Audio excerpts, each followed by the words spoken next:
യേശുവിനെ കൂടുതൽ അടുത്തറിയാനും കത്തോലിക്കാ സഭയുടെ ആഴങ്ങൾ തിരിച്ചറിഞ്ഞുകൊണ്ട് ലോകമെങ്ങുമുള്ള യുവതയുമായി സംവദിക്കാനും അടുത്തിടപഴകാനും വേദിയൊരുക്കുന്ന ലോക യുവജന സംഗമ വേദിയിൽ അനുരഞ്ജനത്തിന്റെ കൂദാശ സ്വീകരിക്കുന്നതിനായി ഒരുക്കിയിരിക്കുന്നത് 150 കുമ്പസാരക്കൂടുകൾ.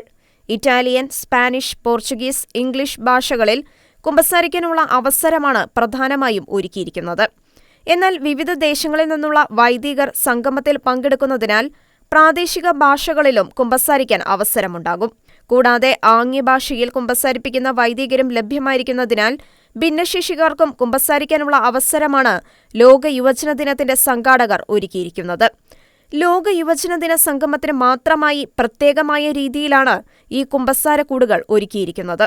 150 കുമ്പസാരക്കൂടുകളും നിർമ്മിച്ചിരിക്കുന്നത് പോർച്ചുഗലിലെ തടവുകാരാണ് എന്നതും ശ്രദ്ധേയമാണ്.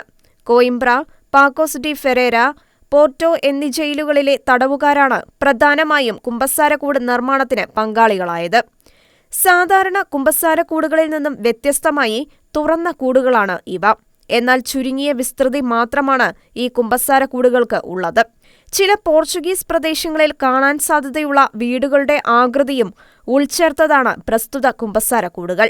വൈദികനും വിശ്വാസിക്കും ഇരിക്കാനുള്ള 2 ഇരിപ്പിടങ്ങൾ കുമ്പസാരക്കൂടുകളിൽ ക്രമീകരിച്ചിട്ടുണ്ട്. കൂടാതെ പുനരുപയോഗം ചെയ്യാൻ സാധിക്കുന്ന തരത്തിലുള്ള വസ്തുക്കൾ കൊണ്ടാണ് കുമ്പസാരക്കൂടുകൾ നിർമ്മിച്ചിരിക്കുന്നത്. വൈദികനും വിശ്വാസിയും ഇരിക്കാൻ ഉപയോഗിക്കുന്ന ഇരിപ്പിടങ്ങൾ ഊരി മാറ്റാവുന്നവയാണ്.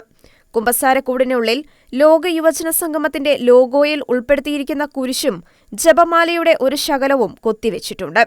സംഗമവേദിക്കടുത്തായി റീകൺസിലിയേഷൻ പാർക്ക് എന്ന പേര് നൽകിയ സ്ഥലത്താണ് 150 കുമ്പസാരക്കൂടുകൾ സ്ഥാപിച്ചിരിക്കുന്നത്. ഓരോ ഭാഷയിലും കുമ്പസാരിക്കാനുള്ള സമയക്രമങ്ങൾ ലോക യുവജന ദിനത്തിന്റെ ഔദ്യോഗിക വെബ്സൈറ്റിൽ നേരത്തെ തന്നെ സംഘാടകർ പ്രസിദ്ധീകരിച്ചിരുന്നു.